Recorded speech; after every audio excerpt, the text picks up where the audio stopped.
Welcome to news line. मैं हूं doctor Maria Zulfikar Khan. Viewers, कौमों की ज़िंदगी में रूजो ज़वाल और उतार चढ़ाव जो है वो कोई अनोखी बात नहीं है। रूजो ज़वाल और उतार चढ़ाव जो है वो कौमों की ज़िंदगी में जो है वो आता रहता है।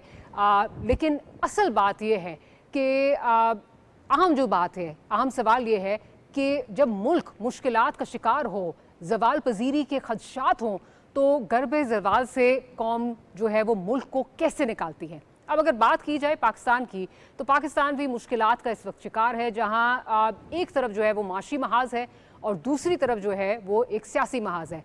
अगर माशी महाज की बात करें तो हुकूमत ने तगो दौड़ कर कर जो है वो इस वक्त लगता है कि डिफ़ॉल्ट से जो है वो चीज़ें बचा ली हैं। हाउएवर अभी सफ़र जो है वो बाकी है। अब इस वक्त जो IMF की टीम का एक अनअनाउंस्ड आप समझें या अनस्केड्यूल्ड जो है वो दौरा है, उसके बाद खदशात जो हैं वो जन्म ले रहे हैं कि क्या कोई मिनी बजट तो इन दी ऑफिंग नहीं है, क्या मिनी बजट तो नहीं आ रहा। वो कि उसके हवाले से जो है इस वक्त गैर मुसद्दका ख़बरें जो हैं वो यही आ रही हैं कि मिनी बजट नहीं आएगा और उसके बगैर ही जो हैं वो चीज़ें हैंडल कर ली जाएंगी।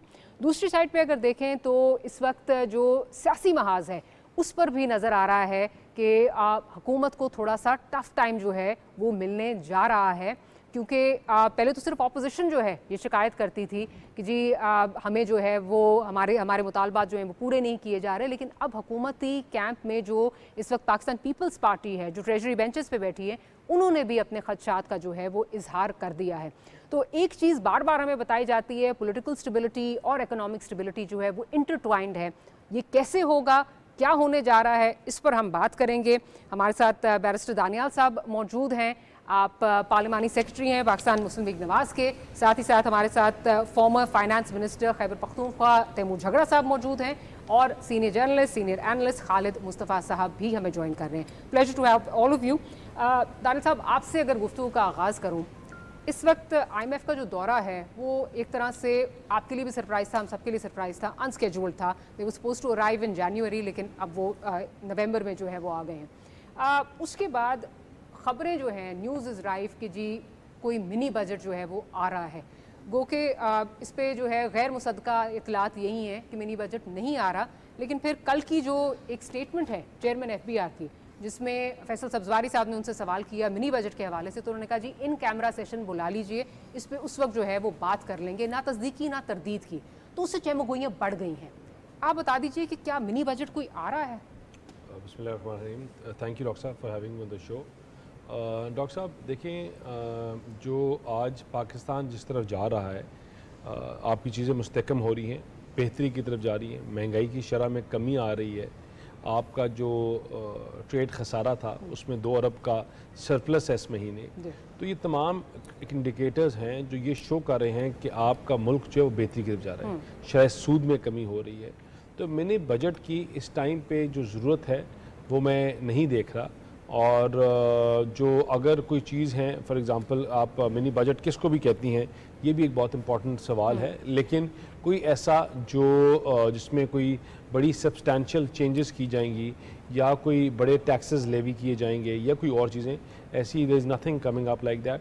हमारी खाली ये कोशिश है कि चीज़ों को मुस्तकम करें, पॉलिसी के थ्रू लेके चलें, बेहतरी की तरफ लेके चलें, और इंशाअल्लाह ये जो हम कर रहे हैं इनसे चीज़ें बेहतर भी होंगी और आगे चीज़ें हर आने वाले दिन में बेहतरी की तरफ जाएंगी। लेकिन दानिश साहब, इस वक्त जो शॉर्टफॉल है, जो इस वक्त अगर इस क्वार्टर की बात करें तो 190 बिलियन का इस वक्त जो है वो शॉर्टफॉल है।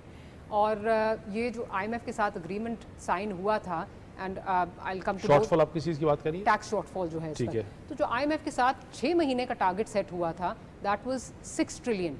और ये कहा गया था कि अगर शॉर्टफॉल जो है वो डेफिसिट का 1% भी है तो a mini budget must be brought.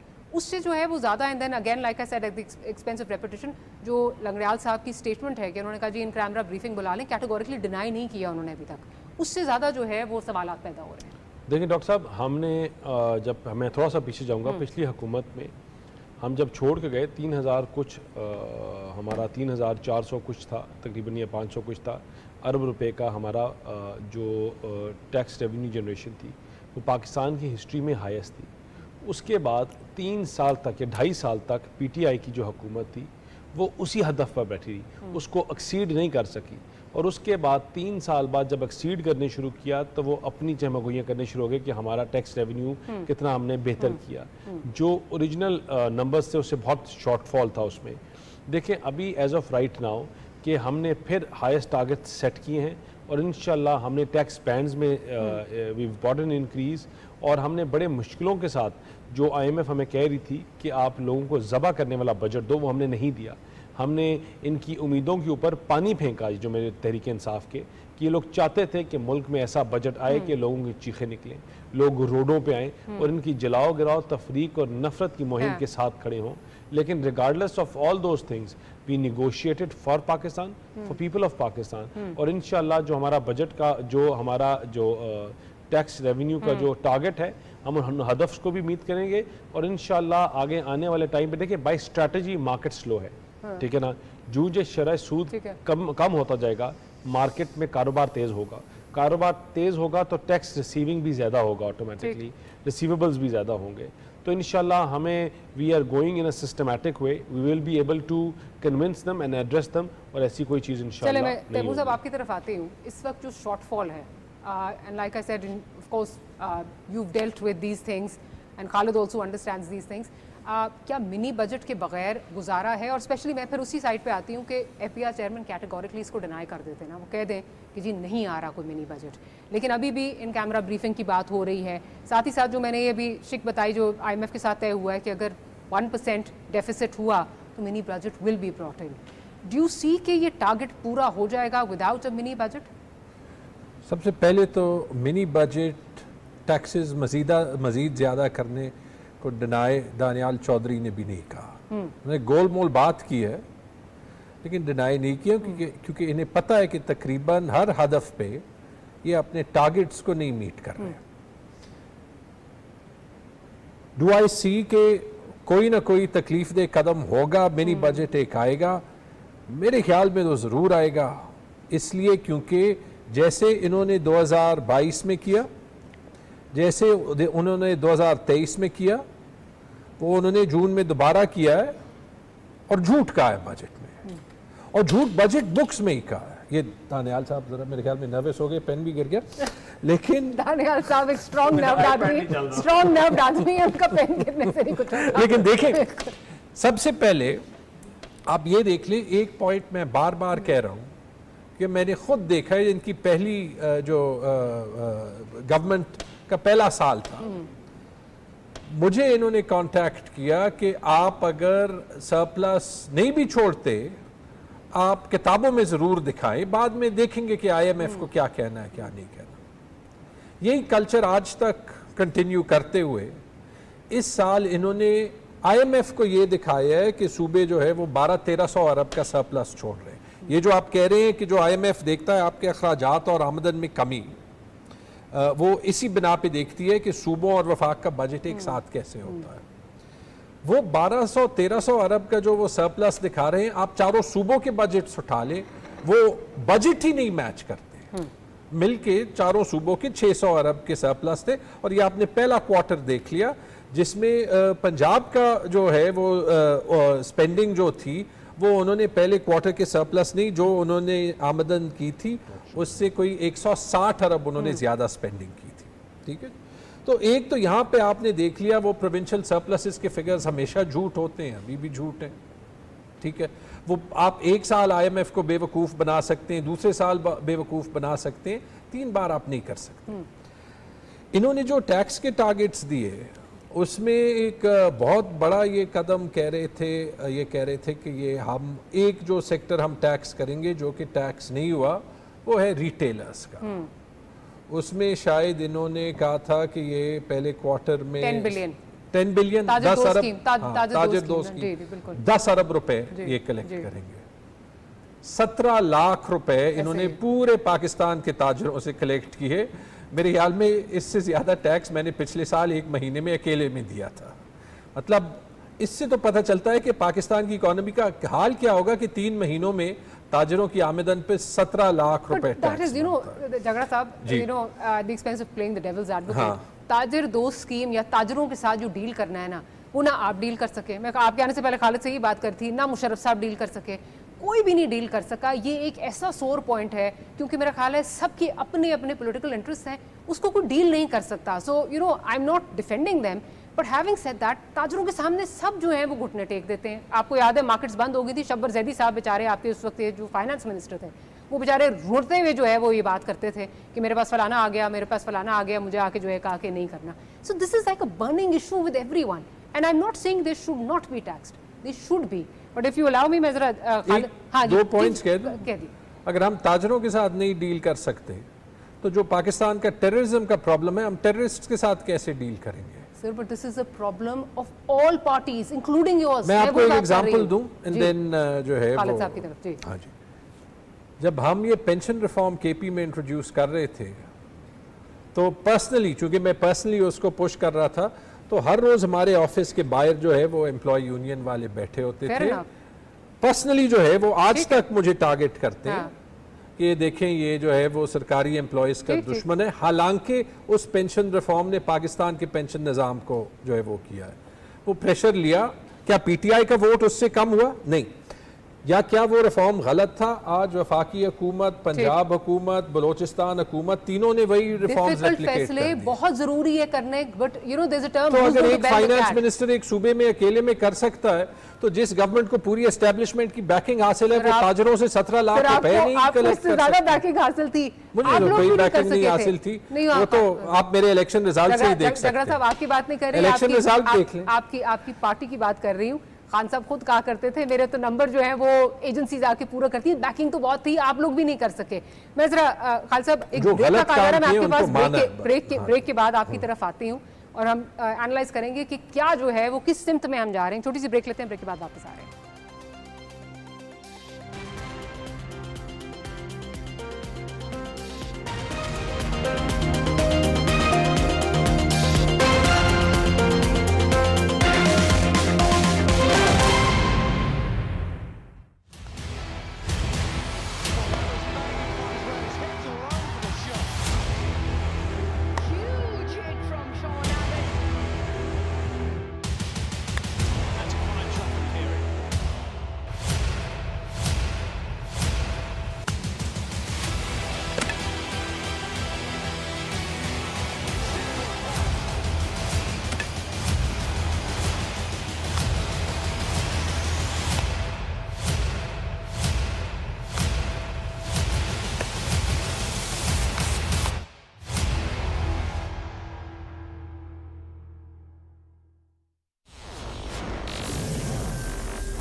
दुरुस्त हर वक्त बर वक्त।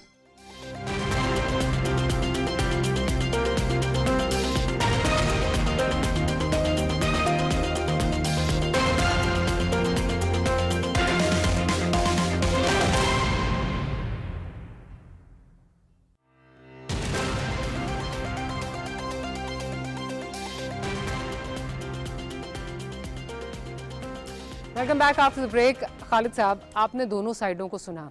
अभी झगड़ा साहब बड़ा जो है वो तनकीद कर रहे थे, और तनकीद बनती भी है। ताजर 2 स्कीम पे मिजरेबली फ्लॉप हुई है। जिस सिमत में इस वक्त हुकूमत जा रही है, बहुत सारी चीज़ें, बहुत सारे जो शायद बेहतर हुए हैं, बट सिमत आपको लगता है कि ठीक है, या इसके बाद थोड़ी जिस तरह होता है इकॉनमी टेक ऑफ करती है, उसके बाद फिर कोलैप्स करती है, बिकॉज हमारे जो बुनियादी चीज़ें हैं वो ठीक नहीं हो पा रही हैं? देखिए जी, इससे पहले कि मैं आपके सवाल की तरफ आऊँ, मेरी कुछ ऑब्जर्वेशंस हैं। वो ये है कि IMF का जो डेलीगेशन आया है, और जैसे आपने फरमाया कि अनशेड्यूल्ड है और अचानक आया है, तो सवाल ये है कि कौन से फैक्टर्स हैं जिन्होंने मजबूर किया है कि वो यहाँ पे आके चक्कर लगाएं, हालांकि उन्होंने जनवरी में आना था। इसका मतलब है ऑल इज़ नॉट वेल। इसका मतलब यह है कि ऑल इज़ नॉट वेल। कौन से चैलेंजेस हैं जो गवर्नमेंट ऑफ पाकिस्तान को दरपेश है इस वक्त, जिनकी हीट IMF ने फील की और वो यहाँ पे आए? मेरे ख्याल में वो फिस्कल साइड पे भी हैं, एक्सटर्नल फाइनेंसिंग पे भी हैं, और टैक्स रेवेन्यू पे भी है, और इन्वेस्टमेंट और प्राइवेटाइजेशन। प्राइवेटाइजेशन में देखें जी, इन्होंने टारगेट ही वो 30 बिलियन का रखा हुआ है सोच समझ के, जो कि वो भी पूरा नहीं होना। ठीक है, तो ये तीनों जो हैं चीज़ें इस साइड पे उनकी बड़ी एप्रीहेंशंस हैं, और वो चूँकि $7 बिलियन का उनका है प्रोग्राम है और $1 बिलियन मज़ीद मांग रहे हैं क्लाइमेट फाइनेंस के हवाले से भी, तो वो अब ये चाह रहे थे कि जो इनिशियल जो पीरियड है उसमें क्या परफॉर्मेंस है उनकी, तो वो performance up to the mark नहीं है। अगर 190 बिलियन का ये रेवेन्यू शॉर्टफॉल है तो इसका मतलब है दिसंबर में ये 350 तक चला जाएगा, और अगर यही पैटर्न रहता है तो 600 से 700 बिलियन का डेफिसिट आएगा, तो ये 13 ट्रिलियन का ये टारगेट तो नहीं अचीव होता। और ऐसा मुल्क जिसका 132 बिलियन डॉलर्स का कर्जा जात है और कर्जे में डूबा हुआ है, और डेट सर्विसिंग आपने तकरीबन 9.8 ट्रिलियन की सिर्फ डेट सर्विसिंग करनी है, तो यार डेट सर्विसिंग तक तो पैसा इकट्ठा कर ले, ठीक है ना। तो उनकी एप्रीहेंशन सही है, वो उन्होंने वो ज़्यादा अपसेट हुए हैं तो वो आए हैं, हालांकि उन्होंने जनवरी में आना था। तो इसका मतलब ये है कि ऑल इज़ नॉट वेल। अब सवाल ये पैदा होता है कि करेक्टिव मेजर्स तो लेने पड़ेंगे आपको। करेक्टिव मेजर से मुराद है आप उसको मिनी बजट का नाम दे दें या जो मर्जी नाम दे दें आप। अब सवाल ये है कि करेक्टिव मेजर्स का शिकार कौन होगा?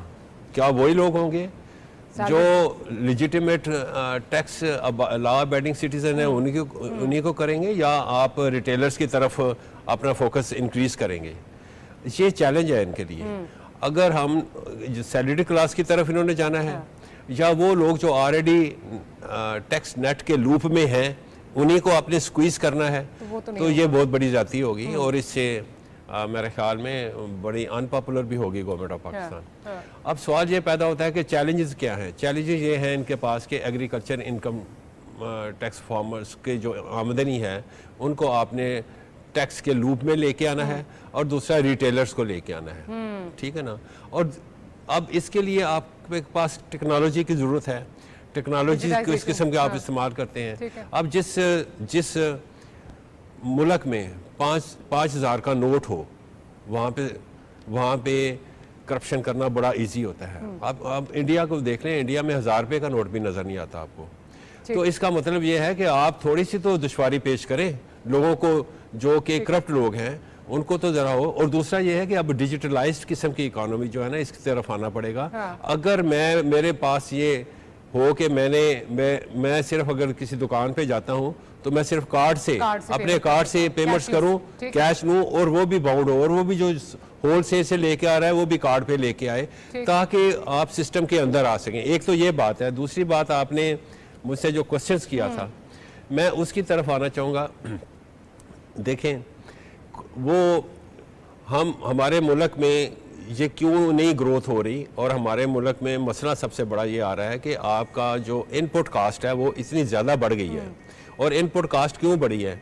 आपके गैस के टैरिफ्स बढ़ गए हैं, आपके इलेक्ट्रिसिटी के टैरिफ जो है अनसस्टेनेबल लेवल पे चले गए हैं, तो आपकी इंडस्ट्री जो है ना वो इंडस्ट्रियल यूनिट्स बंद हो रहे हैं बड़ी तेज़ी के साथ। जब ग्रोथ नहीं होगी, जब सर्कुलेशन में नहीं आएगी मनी, तो आप कहाँ से जो है रेवेन्यू टारगेट मीट करेंगे? मैं ज़रा दानियाल से पूछती हूँ। दानियाल, ये बार बार जो है जब ये बजट आया भी था तो उस वक्त भी जो फाइनेंस मिनिस्टर हैं उन्होंने कहा था कि जी हमारे पास और कोई तरीका ही नहीं है, हमें रिटेलर्स हमारे जो हैं, ये ताजर दोस्त स्कीम जब लाई गई इनको रजिस्टर करना है, इन्होंने जो है वो टैक्स नेट में आना है, इसके बगैर हमारे पास कोई तरीका नहीं है।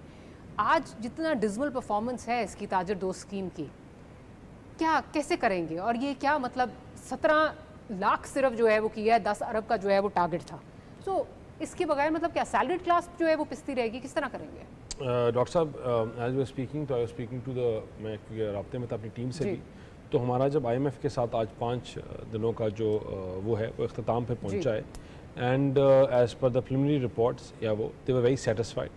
उन्होंने हुकूमत की कारकर्दगी के साथ अग्री किया, कुछ पॉलिसीज़ के साथ अग्री किया, बिप्स के ऊपर बेनजीर इनकम सपोर्ट में इजाफे के लिए अग्री किया, जो इसी तरह हमारे तरक्याती बजट था उनकी चीज़ों के ऊपर अग्री किया, इसी तरह जो सूबों का बजट था उसके ऊपर उन्होंने एग्री किया। जो हम प्राइसेस में जो So they were happy. जो हम बिजली के बिलों में एक रिलीफ दे रहे हैं उनसे एग्री किया गया। दानिश साहब, they're happy and they're not going to bring a, you're not going to bring a mini budget. देखिए बात सुनिए, ये आप मैंने categorically कह जी रहे थे। देखिए हमारा तो हम this is not new for us, हमें ये मुल्क तारीखियों में मिला तो हमने इसको बेहतर किया। ये हमें दहशतगर्दी में मिला, एक सेकंड, दहशतगर्दी में मिला तो हमने उसको बेहतर किया। डॉक्टर साहब, अगर कारकर्दगी की बात की जाए तो मेरी साथ वाली जमात वाले जो लोग बैठे हुए हैं, सवाए सोशल मीडिया, तनकीद, नफरत के अलावा इनके पास कुछ नहीं है। इन्होंने एक सूबे में उनके लोगों में सवाए नफरत के कुछ नहीं दिया। इन्होंने तो इन्होंने एक विसल ब्लोइंग एक्ट देना था, विसल ब्लोअर एक्ट बनाया था, उन पे अरबों रुपया लगा दिया। केपी में मोबाइल जो उन्होंने पुलिस स्टेशन बनाए थे, अरबों रुपए लगा दिए इन्होंने, कोई एक FIR कोई काम नहीं कर सके। हम जो है देखिए बात सुने, हमने कारोबार बंद नहीं करवाना, हमने कारोबार को चलाना है, उनको ऑन बोर्ड लेकर आराम से चीज़ें, अभी ये चीज़ें कुछ शुरू हुई हैं और साथ साथ चल रही हैं। आपने इतना प्रेशर नहीं डालना कि जो मार्केट पहले ही स्लो है वो बबल बिल्कुल ही फट जाए। तो देखिए डॉक्टर साहब, तो हम उन चीज़ों को एड्रेस कर रहे हैं, बट एक सिस्टमेटिक तरीके के साथ कर रहे हैं। हम स्लोली एंड ग्रेजुअली, देखिए आपने पहले टैक्स बैंड में इंक्रीज किया, आपने और ताजर लेके आए, और अब सेकंड फेज में इंशाल्लाह अब हम नहीं डॉक्टर साहब, वो पहली दफा उनको हम लेके आए हैं, जो आज तक नहीं हुआ, वो ना कि कोई कर सका और ना हुआ। ये हमने टैक्स बैंड में जो लोग इंक्रीज किए, इतने इंक्रीज पहले भी कभी नहीं हुए। डॉक्टर साहब, अब सेकंड फेज में उन लोगों के साथ बैठकर हम जो लॉज और जो टैक्स के चीजें इंपोज करेंगे, इंशाल्लाह उनकी वो हदफ मीट करेंगे। कौन देगा? मेरी बात सुन, गुजारिश ये है कि इस वक्त भी हाल ये है कि सबसे ज्यादा जो टैक्स इस वक्त 111 अरब सैलरीड क्लास ने दिया है, which is up by 59% since last year. ठीक है, अगर कंपैरिजन करें, हो ये रहा है कि इनके पास हम तमाम हुकूमतें, नॉट जस्ट योर्स, हम मिन्नत समाजत करने जाते हैं, प्लीज टैक्स में आ जाएं, प्लीज टैक्स में आ जाएं, वो कहते हैं जी हम नहीं आ रहे। ठीक है, अभी भी नील टैक्स वाला जो चल रहा है, वो कोई इसमें फायदा तो नहीं हुआ ना। अगेन 10 अरब का हमने टारगेट सेट किया था, we only could achieve 17 lakh. देखिए नहीं 17, देखिए डॉक्टर साहब 1.7 मिलियन। जी डॉक्टर साहब, देखें आप इसमें बिजनेस क्लास जब की बात करते हैं तो आप सबको एक उसके ऊपर नहीं कर सकते। इसमें लार्ज स्केल मैन्युफैक्चरर्स हैं जो अपना टैक्स दे रहे हैं, फैक्ट्री मालिकान हैं जो बड़े हैं, जो स्मॉल ट्रेड बिजनेस जो हैं उनके इश्यूज आ रहे हैं। लेकिन हमने जो कहा, देखें अभी तो हमारा टैक्स ईयर शुरू हुआ था, ठीक है ना, जब हमने हुकूमत ली कुछ करके, तो हमने देखिए सिम्त का तयन इसलिए इसी तरह है कि आपकी आज IMF की टीम है वो सेटिस्फाइड जा रही है। वो ये अनसेटिस्फाइड हो सकते हैं, वो हो सकते हैं, आप हो सकती हैं, मैं हो सकता हूँ, लेकिन जो टीम काम कर रही है सेटिस्फाइड जा रही है। डॉक्टर साहब, ये आप एक और चीज देखिए, ये चीजें डॉक्टर साहब नहीं, मिनी बजट देखिए, मिनी बजट कोई चीज नहीं है, ठीक है ना। आप देखिए इजाफी टैक्सेस, देखिए हम आगे की तरफ बढ़े हैं।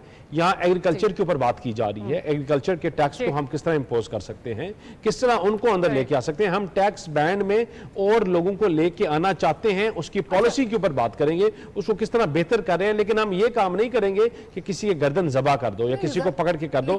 हम इसको बेहतरी की तरफ लेके जा रहे हैं। वॉलंटियर बेसिस पे नहीं आ सकते, हम वॉलंटियर बेसिस के ऊपर तो कर ही नहीं। डॉक्टर साहब, हम जब टारगेट्स अचीव कर रहे हैं तो इंशाल्लाह इसी तरीके के साथ, हमने अगर पहले भी हदफ अपने मीट कर रहे हैं तो हम आगे भी करेंगे। मैंने जिस तरह कहा ना कि हम वाहिद जमात हैं जिन्होंने पॉलिसीज के ऊपर इस मुल्क में एड्रेस किया है, जिन्होंने मसले पाकिस्तान के हल किए हैं, और हर दफा जब भी हमें मिला तो हमने बेहतरी की तरफ छोड़ के गए। तो इंशाल्लाह आगे भी करेंगे, लेकिन अपने तरीके के साथ और अपनी पॉलिसी के साथ। कभी आपने जैसे बात की कि अनपॉपुलर डिसीजंस आपकी जमा आपने लिए एज द फाइनेंस मिनिस्टर, 2 साल हमने तनख्वाहें नहीं बढ़ाई, आपने लिए। Having said that, again at the expense of reputation, विफाक में वो चीज़ रेप्लिकेट नहीं हो सकी।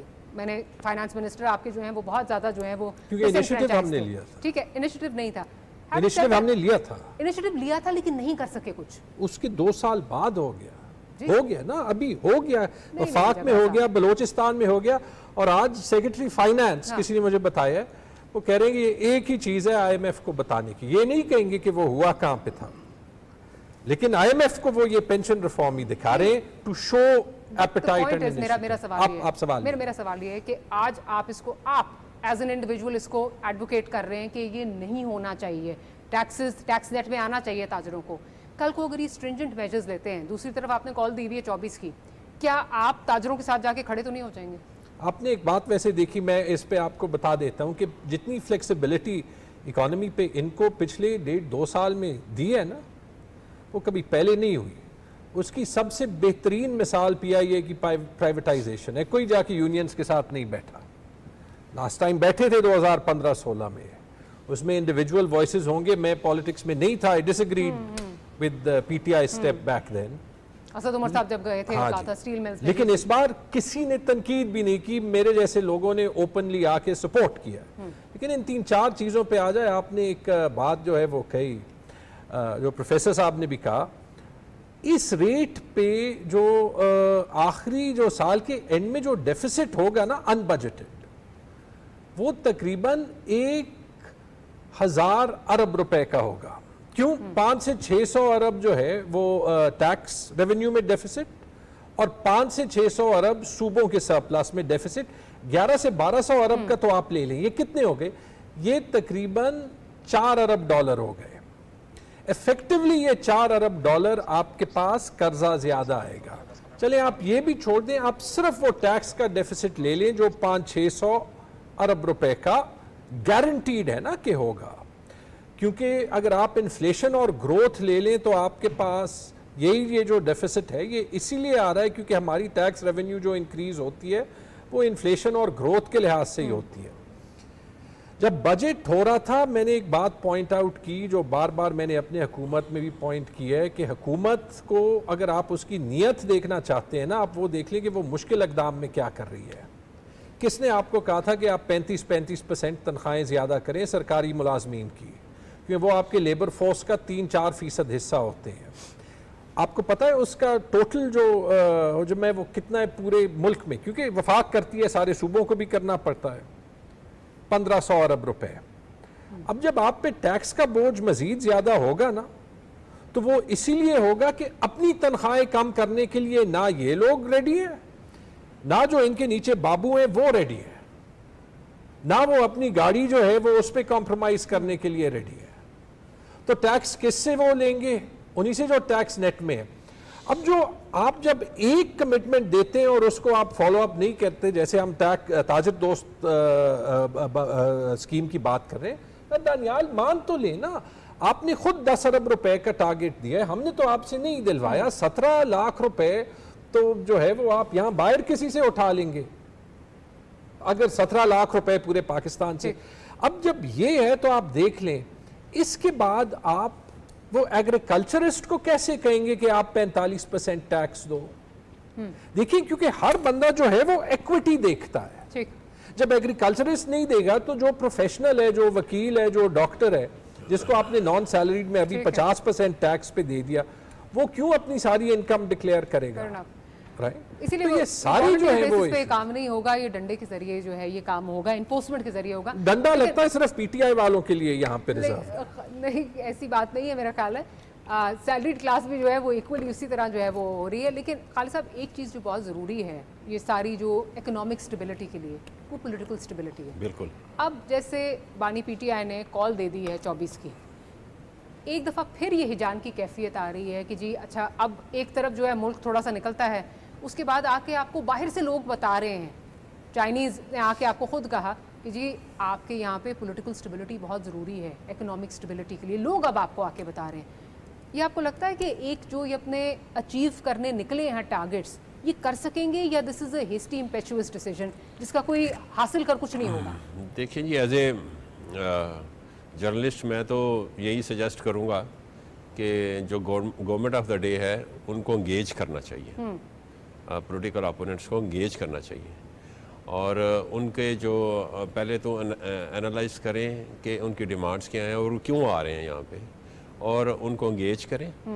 और हर लेवल पे, पॉलिटिकल लेवल पे, पॉलिटिकल मसला है तो पॉलिटिकल लेवल पे इंगेज करने की अशद ज़रूरत है। और ये बहुत बड़ी पार्टी है, जो भी जितना भी ज़्यादा ताकतवर होता है, यानी अगर पॉपुलैरिटी वाइज भी, पॉपुलैरिटी भी तो एक ताकत है ना, जितना भी कोई ताकतवर होता है उतना उससे रिस्पॉन्सिबल होना पड़ता है। तो रिस्पॉन्सिबिलिटी को भी दामन से ना छोड़ें, और आप अपने मकासद को कैसे हल करते हैं उसके लिए जो पॉलिटिकल जो है ना वो डिसीजन मेकिंग की ज़रूरत होती है।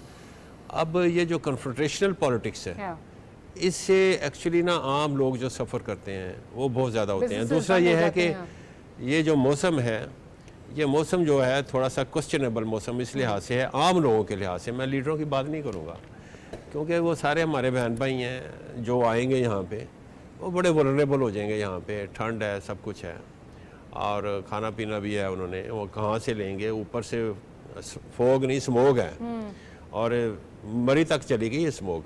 इस्लामाबाद तो आती है, तो पंजाब में भी बुरे हालात हैं, और जो पेशावर में भी स्मोक के बड़े हालात थे। तो अब वक्त ये है कि जो जो आपको जहाँ जहाँ भी आपको मिला हुआ है ना जी हुकूमत करने का इख्तियार, वहाँ पे आप लोगों को सर्व भी करें, और साथ साथ आपने जो पॉलिटिकल जो स्ट्रगल है वो आपका राइट है, वो भी करें। थोड़ा सा मौसम को भी देख लें, ताकि लोग जो आपके साथ आएंगे, जो वॉलंटियर्स आएंगे आपके साथ, जो आपके बड़े हार्डकोर लोग होंगे, आपने उनकी जानो माल का हिफाजत का भी जिम्मा है। और ये नहीं होना चाहिए कि लीडर जो है वो कहीं और चला जाए रात को और वो वहाँ पे मारे खाते रहे, सड़ते रहे। तो इस वजह से नई खबर निकली ना, उनको रबर बुलेट कोई लगी थी, वो उन्होंने मॉलेज के पास जाना था, ये भी आपने सुन ली होगी ना। हाँ, लेकिन ये है कि इस चीज़ का ख्याल रखना चाहिए। मैं तो इतना ही कह सकता हूँ। दानियाल साहब, इंगेज करने की जो बात कर रहे हैं, पीटीआई ने फिर जो है वो 24 की कॉल दी हुई है, तो एक तो मुझे अभी डर लग रहा है कंटेनराइजेशन जो है वो फिर से होगी। इंगेज क्या आप करेंगे? क्योंकि ये बात कर रहे हैं कि जी अगर बकौल इनके के कुछ जो भी लोगों ने, बकौल इनके हैंडलर्स ने जो नॉमिनेट किए हैं, हम उनसे जो है वो बात करने को तैयार हैं, क्या आप इनको इंगेज करेंगे? Because as government of the day onus is on you. Doctor साहब, मैं पहले ना कुछ चीज़ों को आंसर करना चाहूँगा पहले की। देखें, ये जो मेरे भाई हैं पीटीआई वाले जितने भी, ये कहानियाँ बड़ी सी डालते हैं, लेकिन ये कहानियाँ तब सुनाते जब आपका मुल्क आइसोलेशन में चला गया था। ये कहानियाँ तब सुनाते जब आपका मुल्क जो है, पीआईए को आपने एक स्टेटमेंट दिलवा कर, किसके कहने पे दिलवाई थी, उनको आपने उसको वरान बस बना दिया। ये बातें समझदारों वाली बातें तब करते जब वरान बस, जिसको ये जो मेट्रो बीआरटी था, जिसको 6 अरब में बनाना था, 100 अरब में बनाया और उसके दरवाजे उल्टे लगा दिए। वहाँ जब ये अपने बजट बना रहे थे तो हमारे ऊपर तनकीद करने वाले जब अपने रिहेबिलिटेशन कर रहे थे अपने केपी के स्कूल्स के, तो उनके बजट 4 गुना बढ़ा दिए गए। देखिए, ये वो लोग हैं जो सिवाय तनकीद बराए तनकीद करते हैं और कुछ नहीं आते। ये वो आप होते हैं, मैं आम आदमी को सिख बताने के लिए कि हांडी को बना रहा हूँ ना, तो ऊपर आके खड़े हो जाते हैं, नमक कम डाला है, मिर्च कम डाल दी है, हल्दी थोड़ी ज्यादा कर दें। इनका वो तरीका है, लेकिन एंड में हांडी हमेशा इनसे बेहतरीन निकली। इनकी तो मुर्गी भी जली भी निकली और इनके सालन भी खराब हो गया। हमने हमेशा डिलीवर किया है, डिलीवरेंस के ऊपर बात की है, और इंशाल्लाह मसाले कम डालेंगे या ज़्यादा डालेंगे, लेकिन खाने वाले होंगे और चीज़ें बेहतरी की तरफ जाएंगी।